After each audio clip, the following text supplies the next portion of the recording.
عقل اگر معافرت الہی کے لیے کافی ہوتی، دیکھیں یہاں مطلب پہلے ہی جملے میں حضرت مجدد صاحب نے اپنا نفس نہات نفس پر رکھتی ہے، یعنی اصل مسئلے پہ.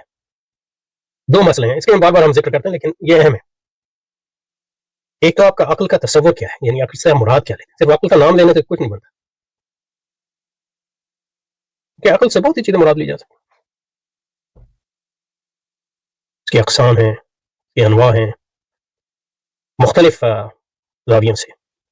اس کے فنکشن ہیں، اس کے اعمال ہیں، ان کی تقسیم فنکشن کے لحاظ سے بھی کی جا سکتی ہے اور کی گئی ہے، اور اس کی تقسیم اور دوسرے لحاظ سے بھی کی جا سکتی ہے. وہ سوری عقل ہے یا حقیقی عقل ہے، یعنی سبسٹینشیل عقل ہے. تو یہ سارے عقل کے تصورات جو ہیں ہمیں کس عقل کی بات کریں. دیکھیے کہتے ہیں مثلاً ایک برطانوی فلسفی بعد میں امریکہ چلا گیا، وہ ہے اس نے کتاب لکھی، اس نے کہا ہوز جسٹس، کتاب کا نام یہ ہے ہوز جسٹس وچ ریشنالٹی. یعنی عقل کی بات کر رہے ہو، ٹھیک ہے، عدل کی بات کر رہے ہو، لیکن کون سا عدل، کس کا عدل؟ صرف یہ تو نہیں کہ عدل میں عدل کی عقل کی بات کر رہے تو صرف یہ تو نہیں کہ میں عقل کو مانتا ہوں، کون سی عقل ہے؟ تو یہ پہلا سوال ہے. اور دوسری بات جو حضرت مجدد نے کہی، ایک اہم تقسیم یہ ہے کہ دو باتیں، ایک تو عقل کو ضروری سمجھنا،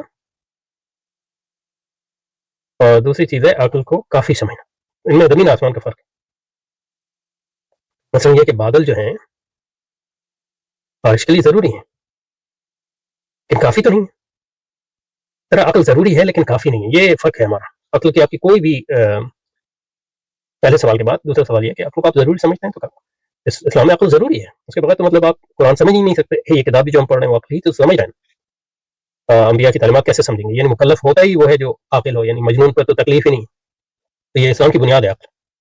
عقل اور کاز اینڈ افیکٹ، علت و معلول، یہ اسلام کی بنیاد ہے.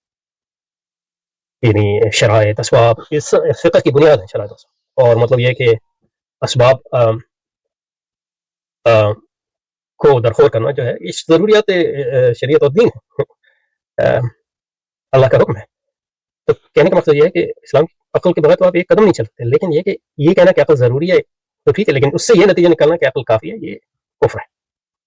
اور یونانی فلسفیوں اور جو ان کے مسلمان متبعین تھے انہوں نے یہ بہت بڑی غلطی کی اور یہ ان کو کفر تک لے گئی. اب وہ ذاتی طور پہ کافر تھے یا نہیں تھے اس سے ہمیں کوئی درد نہیں. وہ اللہ کے علم میں، اللہ یعنی جو مر گیا اب ان سے ہمارا کیا